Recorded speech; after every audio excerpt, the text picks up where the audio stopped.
¿Qué tal? Buenas noches, bienvenidas y bienvenidos a Punto Género.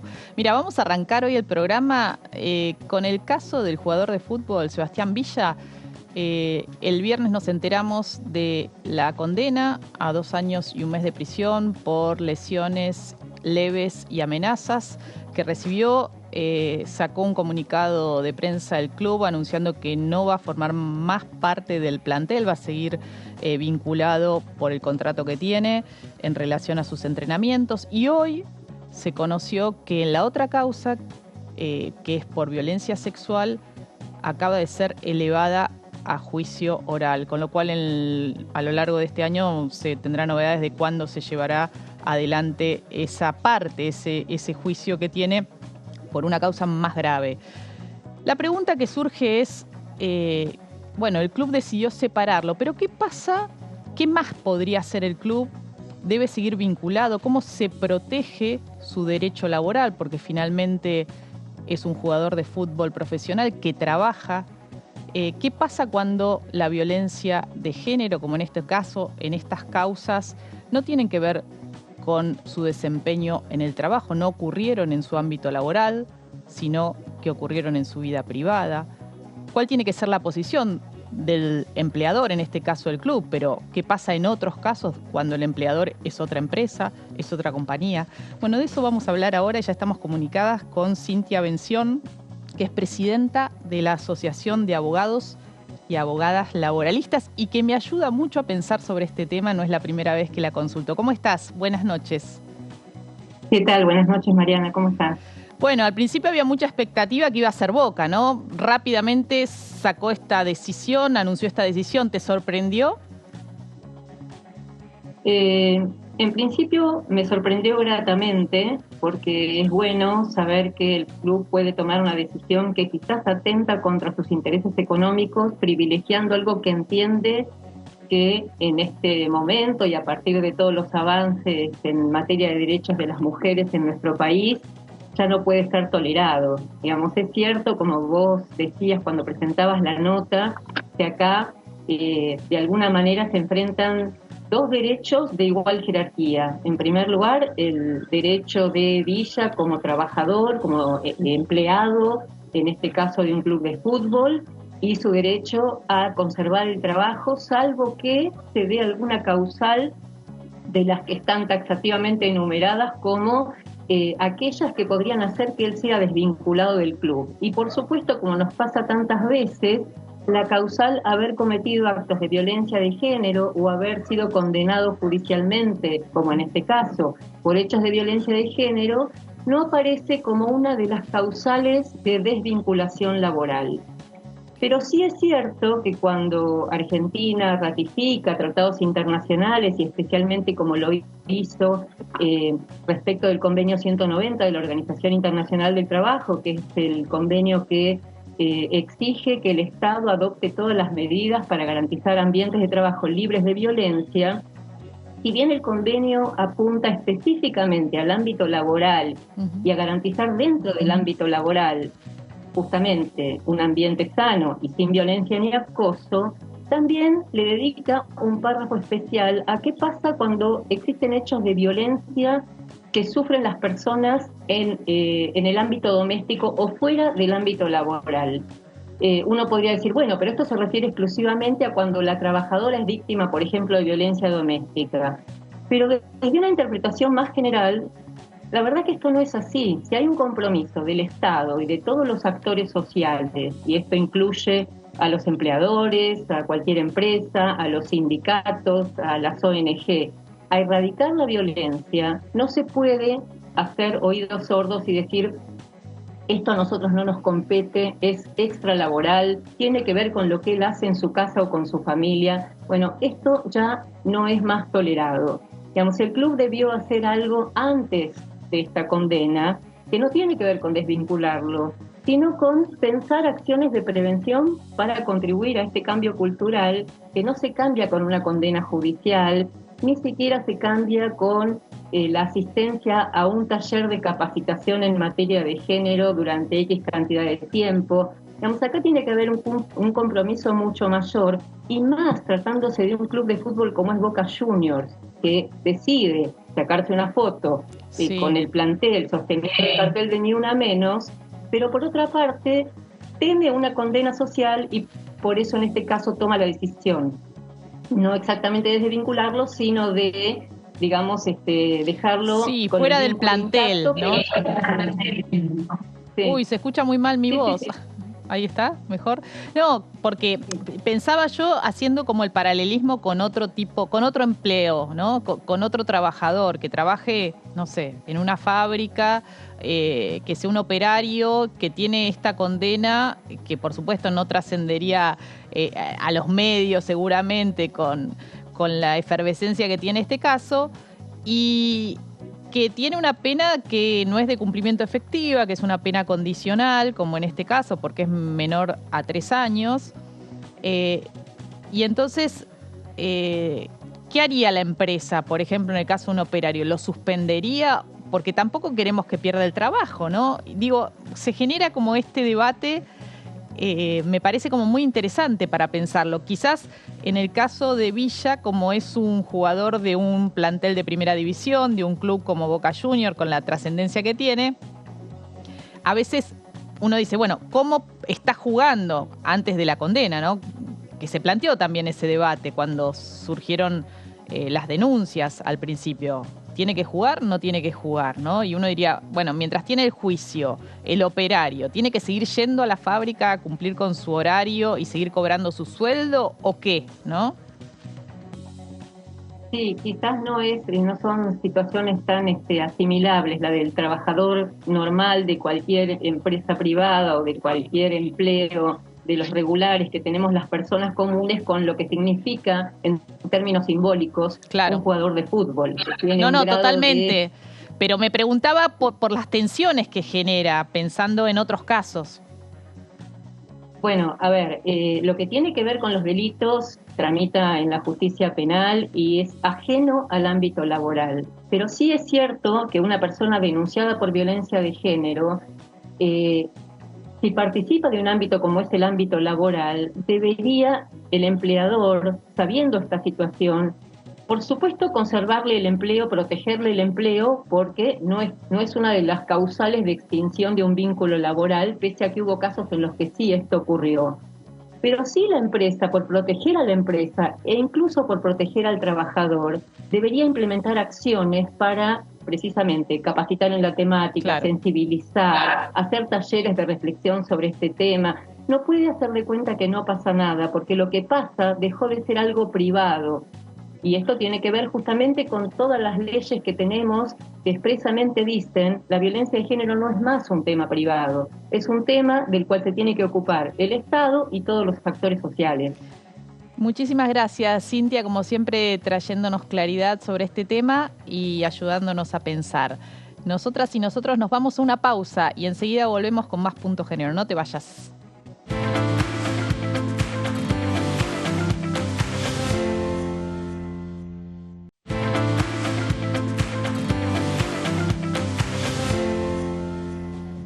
Y aquí estamos ya con nuestra siguiente invitada, que es Eliana Sotelo. Eliana fue víctima de violencia digital y es una de las impulsoras, entre varias colectivas que vienen trabajando, de la llamada Ley Olimpia y de la Ley Belén, que tiene que ver con incorporar a la violencia digital por razones de género a nuestro marco normativo, para que efectivamente puede haber acciones de prevención y de sanción. ¿Cómo estás? Buenas noches. Buenas noches, ¿cómo estás? Bueno, la semana pasada contábamos, se dio un pasito más, ¿no? En la Comisión de Mujeres y Diversidades de la Cámara de Diputados se avanzó con un dictamen de la Ley Olimpia, que es la ley el proyecto que incorpora como una definición la violencia digital a la Ley 26.485, que es la de protección integral contra la violencia. Y además establece una serie de medidas de protección, de incorporar esta temática a la educación sexual integral, de generar una educación en esta temática para evitar, ¿no? Para que una se protegiera. ¿Cómo te involucraste en este tema? Bueno, a mí lo que me pasó es que recibí un mensaje en el año 2020 de la novia de una ex pareja mía. avisándome que tenía mis fotos y que las habías visto. Entonces, Fotos en situaciones íntimas, imagino. en realidad yo con mi expareja tuve como un sex chat, que es cuando tenés una conversación en tono Sí. sexual. O sea, eran fotos tranqui, digamos, pero eran de mi privacidad. Claro. Yo con mi expareja terminé bien, no terminé con ningún drama y no tenía contacto con él ni nada por el estilo. O sea, no estaba presente en su vida ni nada. Esta mujer, no sé qué le pasó, es una persona que es madre, es abuela, tiene como, no sé, 45 años, 47. Me empezó mandando primero solicitud de amistad a mi Instagram, a mis amigas también. Cuando yo la bloqueé, me mandó a mi Facebook ese mensaje. Y cuando fui a averiguar en la oficina de violencia doméstica, me dijeron que el mensaje no me estaba amenazando ni me estaba extorsionando. Entonces, como que no era un acoso. O sea, como que no me No era debían- nada. Claro, no era nada, o sea, como que me tenía que venir a cuchillar más o menos como para que sea algo, digamos. Y justo en ese momento pasó en Tucumán que a Paola Tacacho, su acosador, la terminó matando en pleno centro a las 9 de la noche. Una profesora de inglés Sí, era, ¿no? profesora de inglés. Entonces, como que también a ella siempre le dijeron como que no era nada, no es nada, pero siempre es como que comienza siendo nada y después termina de la peor Claro, forma. un hostigamiento que no es considerado, no se lo pondera como una con la gravedad que tiene muchas veces en Claro, la es justicia. como es por mensajito o quizás llamada o por las redes, no lo consideran grave. Nadie le da importancia. Paola, por ejemplo, tuvo que dejar de sus redes sociales, dejar de mandar mails, o sea, te afecta un montón. Y a vos cuando te llegó este mensaje, ¿qué fue lo que sentiste? Y como yo en ese momento estaba estudiando inglés, no pude, es como que fue muy imposible no sentirme identificada con Paola después, porque era como que me estaban mandando esas cosas por las redes y yo no podía hacer una denuncia a la mujer esta. Imagino que además te debe dar como una impotencia porque uno no sabe qué es lo que va a publicar, dónde va a salir, ¿no? ¿Quién se va a enterar? ¿Quién lo va a ver? Que creo que ese es el peso que tiene este tipo de violencia, que es virtual, pero tiene un efecto real, y que por el otro lado, por hablar con otras mujeres que han padecido este tipo de conductas de violencia, es esta cuestión de que no sabes por dónde va a venir el ataque, en el sentido de por dónde van a aparecer, en este caso, estas fotos o estas imágenes que vos no habías dado el consentimiento para que se difundan, ¿no? Bueno, yo en ese momento, como nunca me había pasado, tampoco lo dimensioné así tanto, ¿no? Como que en ese momento quise hacer una denuncia, no se pudo y como que me olvidé, porque yo en ese momento estaba estudiando, tenía otra pareja, o sea, estaba totalmente en otra situación. Después, en el 2021, en enero, febrero más o menos, un amigo me mandó un mensaje diciéndome, che, mira, hay fotos tuyas en un grupo de Telegram. Y ahí es como que, o sea, yo nunca vi mis fotos en el grupo de Telegram, pero mi amigo me mandó las fotos, o sea, me las reenvió. Y era como que, ¿por qué tenés eso? Entonces, si él lo tiene, ¿cuántas más lo tienen, digamos? O sea, ¿cuántas personas más? Entonces ahí fui a delitos telemáticos y eran 2 hombres que me pedían un link o que le muestre las fotos, porque si no, no tenía pruebas. Yo le mostraba los mensajes que me había enviado esta mujer con sus redes oficiales, porque ni siquiera usó redes trucha, eran sus redes oficiales. Y no lo veían, querían ver mis fotos. Y de ahí también fui a una comisaría y en la comisaría estuve 40 minutos. No me querían tomar la denuncia porque no es delito. Y mientras ellos decidían si comían empanadas o pizza esa noche, yo estaba esperando que me tomen la denuncia. Y me la tomaron, pero la hicieron re mal. Había datos que ni me preguntaban y yo les decía, pero no me tenés que preguntar, aunque sea mi documento o algo, o el nombre de la persona que yo estoy denunciando. Nada. Y nunca pudiste avanzar, o sea... No, llamé a fiscalía y me dijeron, no, la causa quedó archivada por falta de pruebas, pero sí nunca me pidieron nada cuando hice la denuncia a la comisaría. Sí, y lo que vos contás, Eliana, es lo que hemos escuchado incluso acá en el programa y en otras oportunidades de hablar con mujeres que sufren este tipo de acoso, de hostigamiento, de violencia, que es no saber a dónde ir, o que van a hacer una denuncia y después termina archivada, Acá en la Ciudad de Buenos Aires y en Chaco es una contravención, por ejemplo, la difusión de imágenes íntimas no consentidas, es una contravención y muchas veces se archivan aún así las causas, ¿no? La Defensoría del Pueblo de la Ciudad de Buenos Aires viene trabajando muy bien con estos casos y se encuentran con esto, ¿no? Con que la justicia no los evalúa como algo grave, porque siempre hay alguna figura, por más que hoy no esté tipificada, que se puede aplicar. Por eso es necesario, y ustedes vienen trabajando por un lado con Ley Olimpia, que es esta modificación de la Ley 26485, y por el otro lado con Ley Belén, que homenajea con este nombre a Belén San Román, una joven mujer policía que se suicidó justamente después de haber vivido una situación así en el 2020, fue, ¿no? De Bragado. Nosotros nos enteramos, o sea, en realidad como que todo comenzó con Olimpia, digamos, nos comunicamos con ella. Que es una activista mexicana, que su historia la tuvimos acá en el programa el año pasado. Sí. Yo no tenía idea de estas cosas, tampoco tenía idea de los grupos de Telegram. Es más, hace pocos meses me enteré que la mujer que me viralizó a mí vende contenido en los grupos de Telegram. Entonces, como que por supuesto que me va a viralizar ahí porque ya conoce. ¿Y son grupos de Telegram de qué? Son un montón de tipos que esconden su número de teléfono y su foto de perfil.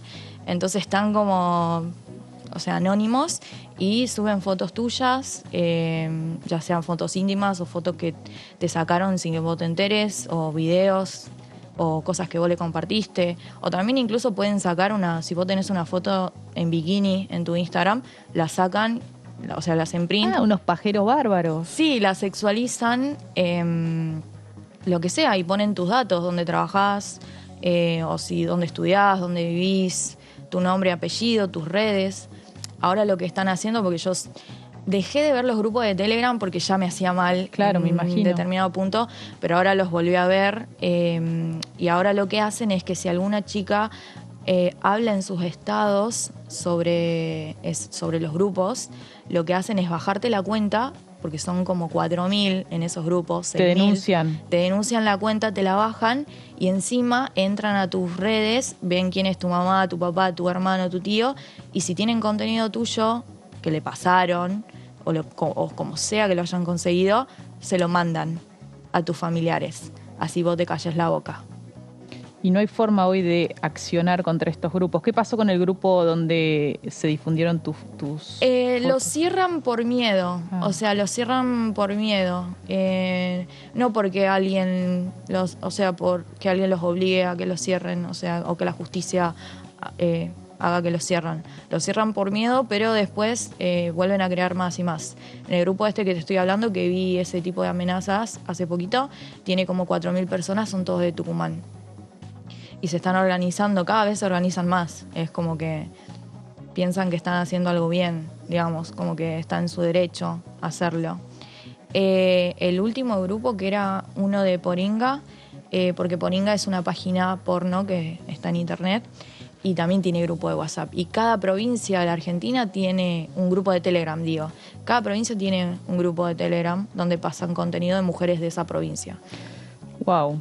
Así que sí, es gigante, básicamente. Sí, además la impotencia, ¿no? La impotencia frente a la posibilidad de que se estén, difundiendo imágenes de alguna de ustedes que no hayan sido dado el consentimiento, ¿no? Que se tomaron en otro contexto. Esto es lo grave. Por eso es importante que se avance en la discusión acá en la Cámara de Diputados y después en el Senado. Falta dictamen de la Comisión de Comunicaciones, que el diputado Pablo Carro se comprometió a avanzar prontamente. Sabemos que es un año electoral y a veces es más difícil que diputadas y diputados den quórum en las comisiones para avanzar con el tratamiento de estos temas, pero son temas importantes. Y después, en paralelo, en la Comisión de Legislación Penal está la discusión por la tipificación, la incorporación al Código Penal de estas distintas figuras, porque la violencia digital se expresa de distintas formas.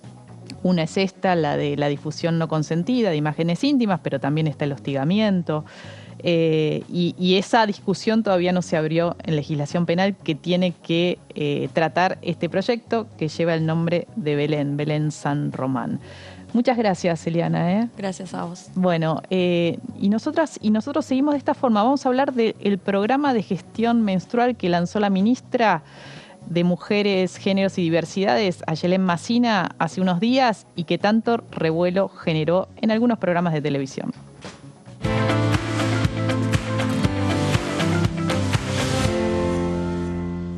La ministra de las Mujeres, Géneros y Diversidad de la Nación, Ayelén Massina, encabezó el acto de lanzamiento del Programa Nacional Menstruar, destinado a gobiernos provinciales y locales, con el objetivo de reducir el factor de desigualdad que implica la menstruación. El mismo se realizó en la Casa Patria Grande y contó con la participación de más de 60 promotores y promotoras territoriales y autoridades de género y diversidad. La medida busca garantizar que todas las personas puedan cubrir cada mes los gastos que acarrea la gestión menstrual, garantizando el acceso a los insumos necesarios a través del fortalecimiento de los programas municipales que la abordan. Massina afirmó que así se logra transformar una política pública en una línea de acción para igualar el acceso a la gestión menstrual y destacó el trabajo que viene realizándose desde el Ministerio con la entrega de copas menstruales en todo el país y la implementación de talleres de educación sexual integral en las provincias. Hoy, en Punto Género, repasamos los principales puntos del nuevo programa nacional destinado a la gestión menstrual.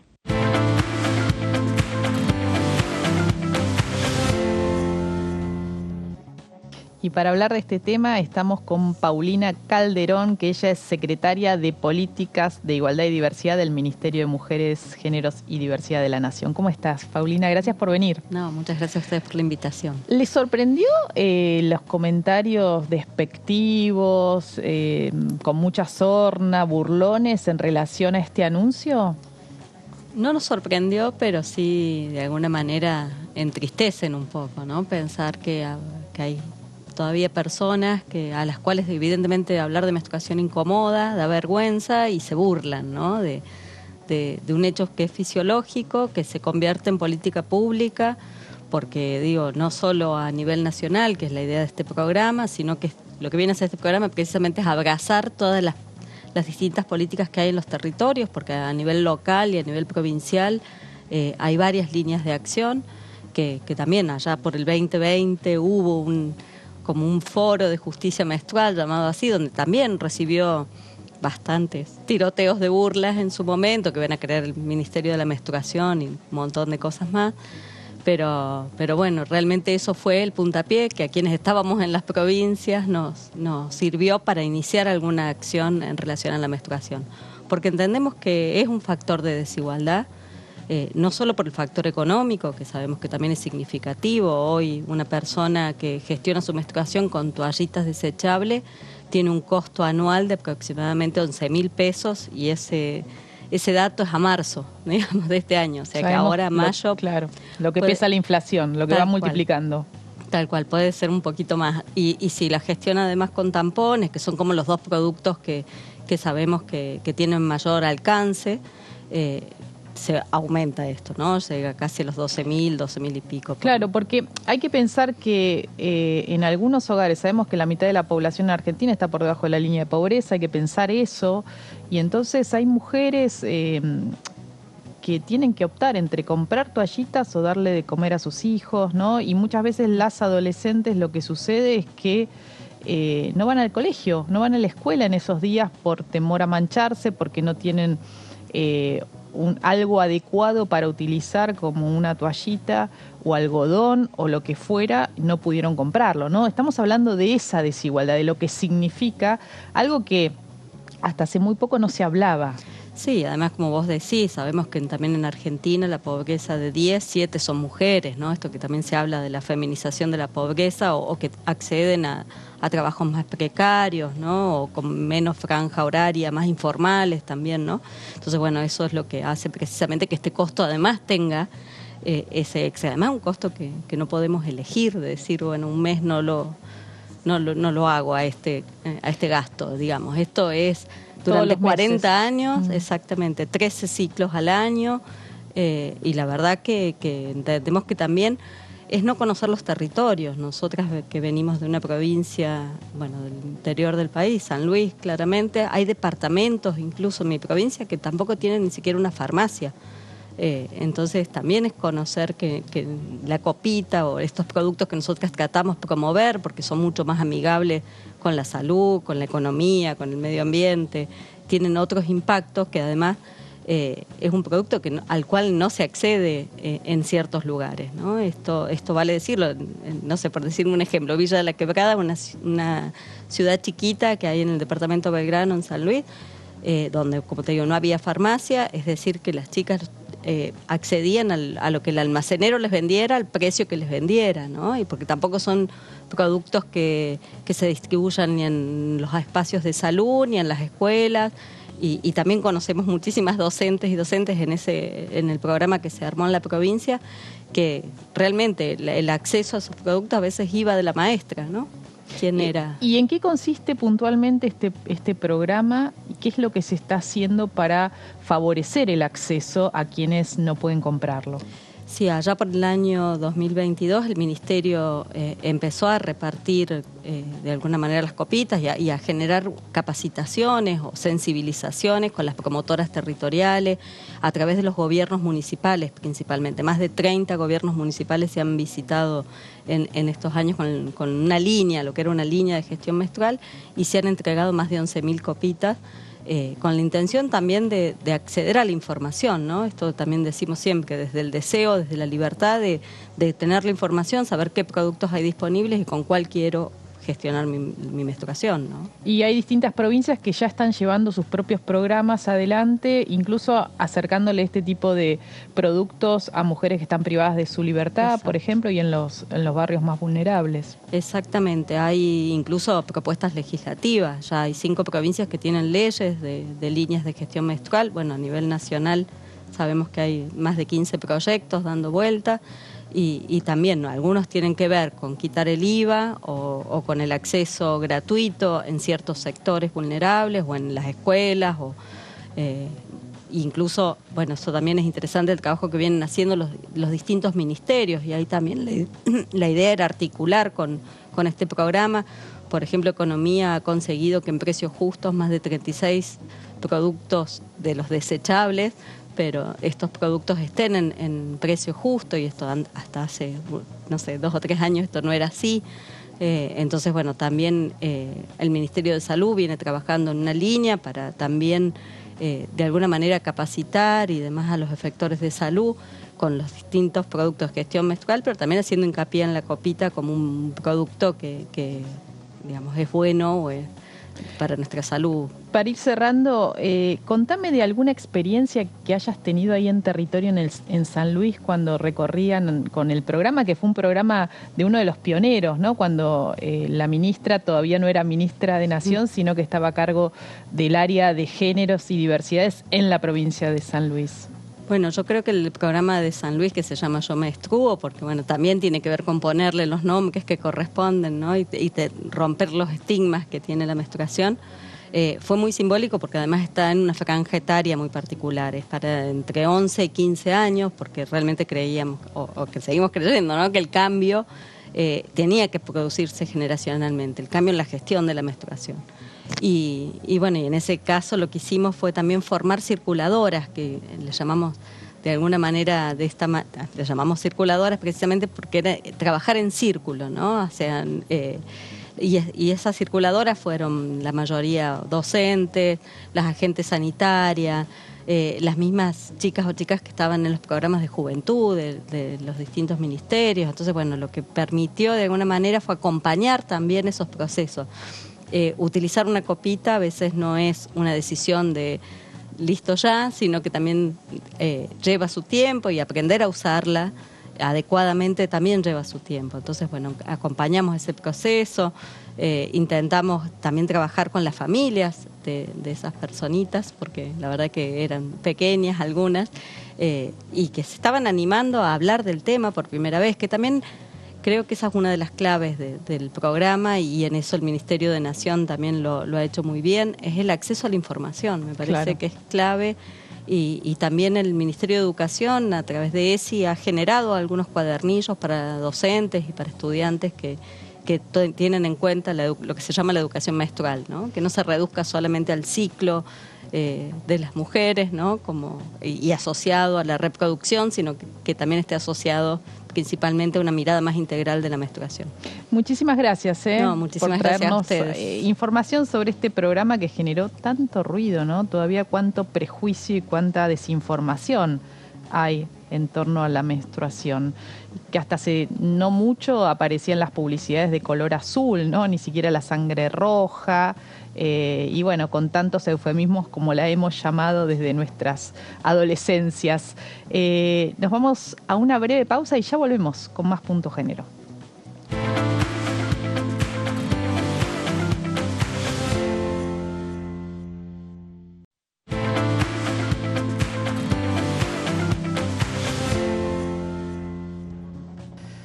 Te contábamos que hace pocos días se hizo una sesión informativa en la Cámara de Diputados para empezar a discutir los proyectos que tienen, por un lado, la ampliación de las licencias parentales, algo que venimos machacando hace mucho tiempo sobre la necesidad, porque han quedado atrasadísimos, sobre todo los que tienen que ver con el progenitor no gestante, que son 2 días, igual que por mudanza, lo vamos a decir cada vez que hablemos del tema, pero también para crear un sistema integral de cuidados. Y venimos hablando de qué se tratan los cuidados, ¿no? De cuidar a las personas que necesitan, los niños, las niñas, las personas adultas dependientes, algunas personas con discapacidad. Y en ese marco, desde el Ministerio de Obras Públicas vienen trabajando para ampliar la infraestructura en cuidados. Y estamos hoy como invitada, tenemos a Roxana Mazzola, que ella es directora nacional de Transparencia del Ministerio de Obras Públicas y además es coordinadora académica del Diploma Superior de Desigualdades y Políticas Distributivas de Flaxo. ¿Cómo estás, Roxana? ¿Cómo andás, Mariana? Muchas gracias por la invitación. Mira, leí el otro día una nota muy interesante que escribiste en el suplemento Cash de Página 2, el suplemento económico, que justamente hablaba de las obras que se están haciendo en distintos lugares del país para generar esta infraestructura en cuidados. Y me pareció interesante que vinieras a contarnos de cuáles son las obras en marcha, qué es lo que falta y ese porcentaje del presupuesto que se está dedicando, que se está destinando a este tipo de obras. Sí, como bien sabemos, Argentina tiene grandes brechas estructurales que no solo requieren de grandes obras para el desarrollo, sino también aquellas obras que inciden en quienes cuidamos, ¿no? Las personas mayores, cuidamos a niños, bueno, todas las personas en algún momento de nuestras vidas cuidamos, y eso en general hay una sobrecarga sobre las mujeres. Se requiere mayor inversión en infraestructura y eso es uno de los compromisos que tuvo el Ministerio de Obras Públicas, que es muy concreto centros de desarrollo infantil para la primera infancia, para que amplíen esa oferta que se requiere en los niños que tienen hasta 4 años, y eso tiene un efecto muy directo sobre las oportunidades de inserción laboral de las mujeres y la disponibilidad de tiempo, y que no sea solo sobre nosotras que recaiga esa tarea de cuidado. Porque, a ver, es básico esto que estás diciendo. Muchas veces, bueno, quienes han atravesado la situación de la maternidad o de la paternidad, decimos, bueno, y ahora, ¿no? Los primeros meses estamos con licencia y después cuando tenemos que volver a trabajar, ¿qué hacemos? A veces hay alguna familiar, generalmente es una mujer, alguna abuela, pero ahora las abuelas por ahí no están, por distintas razones, o están trabajando, no quieren hacerse cargo. No encontramos una vacante en un lugar en público, ¿no? Hay que pagar algo privado, no tenemos los fondos. Bueno, y es todo un debate. Y esto hace que muchas mujeres, bueno, decidan quedarse cuidando porque lo que ganan a veces es como un intercambio a quien le tienen que pagar para cuidar. A veces es más saludable salir a trabajar que quedarse las 24 horas adentro de la casa, ¿no? Pero bueno, son estos dilemas que nos encontramos. Por eso es tan importante la infraestructura en cuidados que garantice el acceso igualitario. Sí, y es central en el sentido de lo que vos referenciás, porque eso es también lo que posibilita condiciones de igualdad. ¿no?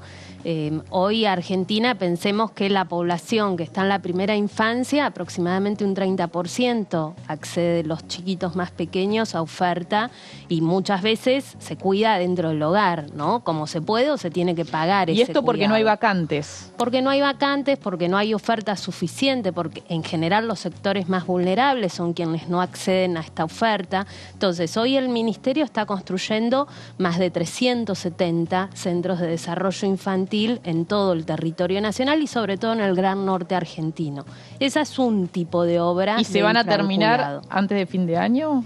Mira, 300 es la expectativa que nosotros tenemos en marcha, que estén resueltos antes de fin de año, y pensemos que esto en términos históricos nunca se había hecho con este volumen que se está haciendo.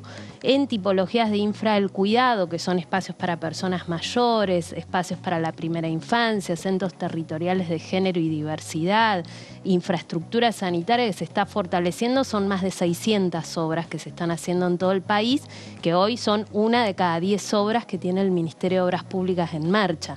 Pensemos que esto cuando se arrancó en 2019 era 0 el número y la cantidad de obra, porque Argentina, ¿qué hacía? Rutas, ¿no? O obras de agua y saneamiento que son muy necesarias, pero no era que el Estado tenga que intervenir desde un Ministerio de Obras Públicas con este tipo de obras. Y me acuerdo incluso que había hecho una promesa el expresidente Mauricio Macri de no me acuerdo, ahora no tengo en la cabeza la cantidad de jardines de infantes que se iban a construir y que fueron ínfimas de ese porcentaje. No sé si vos tenés el dato, 13. Pero ¿cuántos se hicieron? 13 se hicieron de eso. 13 de, Sí. creo que eran 400, no sé, tengo como el número en la cabeza, pero sí, que no se hicieron. No se hicieron, básicamente. Hoy por hoy nosotros, el ministro Gabriel Gatopodis todos los días está inaugurando diferentes centros de desarrollo infantil en todo el territorio nacional y sobre todo en la provincia de Buenos Aires y en el Gran Norte, porque otra de las medidas que se acompañó esto era como hay una desconfianza ciudadana sobre dónde se desarrollan las obras públicas, qué sucede con la obra pública. Desde entrada nosotros tuvimos una política de apertura de datos, de información, de transparencia para orientar esas obras, donde construimos un índice de inequidad en primera infancia que nos marcó es que el Gran Norte argentino y la provincia de Buenos Aires era donde había que fortalecer la inversión. Todas estas obras se están haciendo en esas zonas del país. ¿Y dónde se pueden ver? ¿Dónde se están haciendo? Cualquier ciudadano que está escuchando hoy por hoy entra a www.mapainversiones.obraspublicas.gov.ar y puede ver todas estas obras en ejecución en todo el territorio. Puede ver en su municipio, en su provincia donde está, entrar al mapita y ver toda la información de esa obra, ¿no? Entonces, para nosotros era importante que por un lado, se materializa el compromiso. O sea, si yo quiero incidir sobre las brechas de género que tengo y de desigualdad, tengo que generar obras muy concretas en obra pública. Por otro lado, recuperar la confianza ciudadana, por eso la apertura de datos y de información y que la ciudadanía pueda ver dónde estamos destinando estos recursos y que nos puedan dejar preguntas allí, consultas que nosotros siempre respondemos. Y por otro lado, era también cómo ayudamos a pensar lo que falta para adelante, ¿no? Porque nosotros creemos que esto es parte de una agenda que Argentina necesita para construir sociedad del cuidado y por eso es parte del proyecto de ley Cuidar en Igualdad, que el compromiso de inversión que asumió el Ministerio, destinar 8,5 todos los 8,5% del presupuesto. Del total del presupuesto, que vaya todos los años destinado a construir infraestructura de este tipo, tiene que blindarse, no ser algo de ahora, ¿no? Sino que sea hoy y para todas las generaciones y para todas las gestiones que vienen, ¿no? Que ese es uno de los puntos del proyecto y que genera resistencias, ¿no? Que esté establecido en el proyecto un número que se dedique a la infraestructura. Pero es central porque es el único proyecto de todos los países de América Latina en la construcción de sociedades del cuidado que avanza con un compromiso de inversión, ¿no? ¿Es 8,5% del total del presupuesto o del presupuesto de obras públicas? Del presupuesto del Ministerio de Obras Públicas de la Nación. Y el ministro Gabriel Gatopodis también plantea siempre, es necesario que este compromiso no solo sea por parte del Estado Nacional, sino también, y que es una política que acompañan los gobiernos provinciales y los municipios, ¿no? Porque nosotros pensemos, Argentina es un país federal que requiere amplificar inversiones en estos tipos de obras, no solo para una gestión de gobierno puntual, sino para construir una sociedad sociedad que apuntale el rol que tienen las mujeres, que apuntale el rol que tienen las juventudes, las niñeces, las personas mayores en poder ser cuidadas como sociedad, ¿no? Muchísimas gracias, Roxana. Bueno, muchas gracias, Mariana. Y nosotras y nosotros ahora nos vamos al cine. Vamos a hablar de Mariquita, Mujer Revolución, película que se acaba de estrenar, que la vas a poder ver esta semana, el viernes, en el CCK y en los espacios Inca. Así te presentamos el tráiler.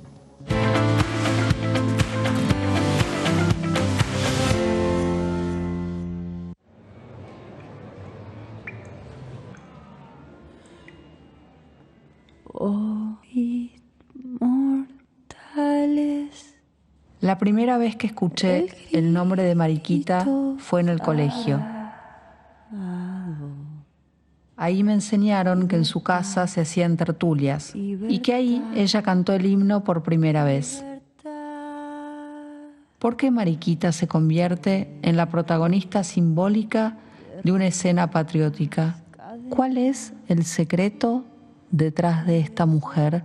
Cuando hablamos de Mariquita Sánchez de Thompson, estamos pensando en ella y en su valor y en su celebridad por sí misma. Como una chica tan jovencita, tan chica, 14 años, había podido darse cuenta en ese momento que tenía en la palabra escrita un arma. El poder de las mujeres es ser visible, imprescindible, ineludible y en lo posible impredecible. Bueno, ahí estábamos viendo una partecita del tráiler de esta película que se acaba de estrenar de Sabrina Farji, que se llama Mariquita, Mujer Revolución, y como veías, sobre Mariquita Sánchez de Thompson. ¿Qué sabemos de ella? Bueno, la película te cuenta mucho más de lo que aprendimos, lo poco que aprendimos en los manuales de historia allá por el secundario y con suerte. ¿Cómo estás, Sabrina? ¿Qué tal? Muchas gracias. Bienvenida. Por este espacio. Sí, bueno, ¿por qué te enganchaste con esta historia? Hace un montón que me enganché. Cuando leí el libro de María Sáenz Quesada, que fue como la primer biógrafa de Mariquita, hizo toda una recopilación de sus cartas, de su historia, y cuando lo leí, te diría, hace más de 20 años, me pareció que era una mujer tan contemporánea y trataba de imaginar esa mujer que era tan contemporánea en el 1700, 1800, que es cuando ella vivió, porque vivió 84 años, así que transitó un montón. Muy longeva. Totalmente. Entonces, fue como empezar a tirar cuerdas, ¿viste? Y decir, pero ¿por qué no sé nada? ¿Cómo puede ser que una mujer que esté en ese cuadro tan importante, ¿no?, que es el cuadro del centenario, si aparentemente no hizo nada, ¿por qué se le da ese espacio tan central? Y ahí, bueno, fue empezar a hacer preguntas y nada, creo que es una mujer muy de hoy. O sea, muchas amigas mías somos Mariquita, ¿no? Ahí lo que encontraste fue, bueno, podés mostrar en este documental, vas ampliando la foto, ¿no? Porque nos quedamos todos sabiendo que en su casa se hacían esas tertulias y que se cantó el himno, pero que era una mujer de avanzada para la época, ¿no? Sí, también eso de que decimos, bueno, las tertulias, como que se nos enseñó que eran lugares donde aparentemente solo las mujeres se abanicaban y tomaban licor o lo servían. Creo que sabemos tan poco de la historia de las mujeres o de la participación en la historia de las mujeres, que estas situaciones que eran salones políticos, tal cual lo cuentan en la película los historiadores, se banalizan como meros espacios sociales o de intercambio de, no sé, sí, señoritas y sí, bondades, más social que político, ¿no? Sí, más como encuentros sociales que donde se tejía la política, se rosqueaba. Se rosqueaba. Y Mariquita tenía el salón más importante y era la que decidía quién entra, quién no entra, a quién mezclo con quién para que se debata y se hagan más importantes acuerdos, ¿no? Todos estos días que estuve promocionando la película reflexiono sobre, ¿no?, uno ve la imagen del cabildo llena de varones y realmente para llegar a esa escena llena de varones hubo mucho atrás, ¿no?, donde se trabajó en conjunto, y lamentablemente eso es lo que creo que nos merecemos, entender el cuadro completo, ¿no? Y para poder entender ese cuadro completo, recurriste a voces que la han estudiado. Contanos un poco, bueno, Sí. yo la vi la peli, me gustó mucho, pero contá vos cómo armaste este relato coral. Sí, la idea fue tratar de ser lo más abierta posible y bueno, por supuesto fue un honor que esté María Sáenz Quesada, que fue quien me abrió, digamos, la puerta hacia Mariquita, pero bueno, también está Dora Barrancos, que aporta, digamos, todo lo que tiene que ver con las mujeres en la sociedad, El contexto. ¿no? El contexto, los trabajos de las mujeres, bueno, es muy interesante. Florencia Canale, Adriana Tursi, ella es dramaturga, hizo una obra de teatro sobre Mariquita. Andrea Bonelli, que también hizo una obra de teatro sobre Mariquita y la encarnó. Después Gabriel Di Meglio, que bueno, también le da todo ese contexto histórico.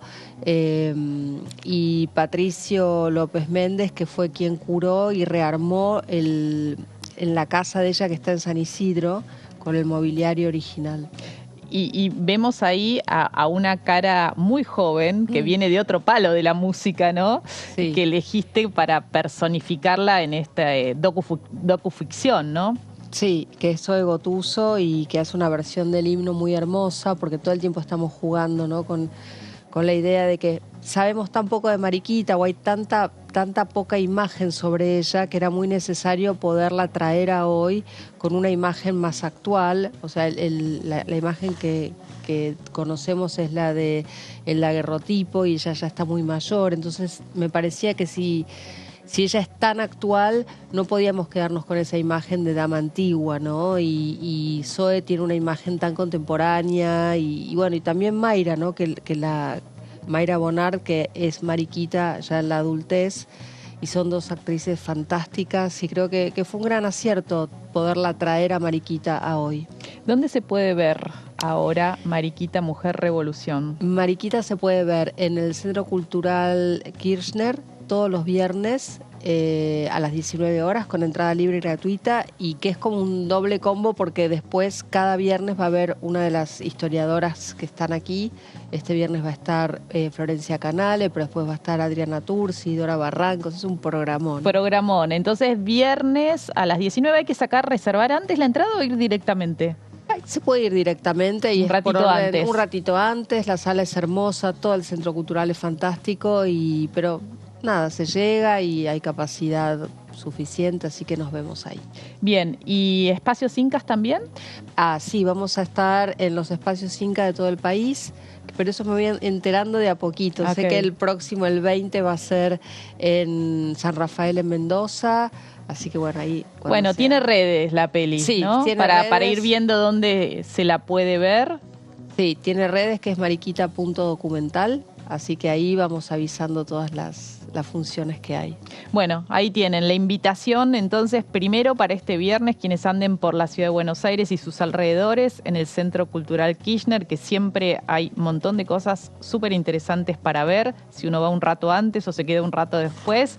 A las 19 tienen la posibilidad de ver Mariquita, Mujer Revolución, de Sabrina Farji. Y bueno, recuperar una historia de la cual sabemos poco, muy poco hemos aprendido, como ha pasado con otras mujeres que han hecho historia en la historia argentina, que nos la han ocultado, ¿no? Han quedado invisibilizadas en los relatos de los grandes historiadores varones del país. Muchas gracias. Gracias, Mariana, muchas gracias. Nos volvemos a encontrar próximo lunes. Mira, hablamos de Ley Olimpia, de lo que es necesario legislar sobre violencia digital, y está la discusión acá un poco trabada en la Cámara de Diputados. Hablamos de infraestructura del cuidado y la necesidad también de que quede en alguna ley la necesidad de avanzar con porcentajes del presupuesto de obras públicas para seguir igualando esa balanza tan desigual que tiene que ver con los cuidados, con el debate en torno a Villa, pero es Sebastián Villa y puede ser otro varón condenado, y qué pasa con su situación laboral. Y qué más, la película, ¿no? Un poquito de todo acá en Punto Género. Nos volvemos a encontrar próximo lunes, como siempre a las 23, acá en Diputados TV.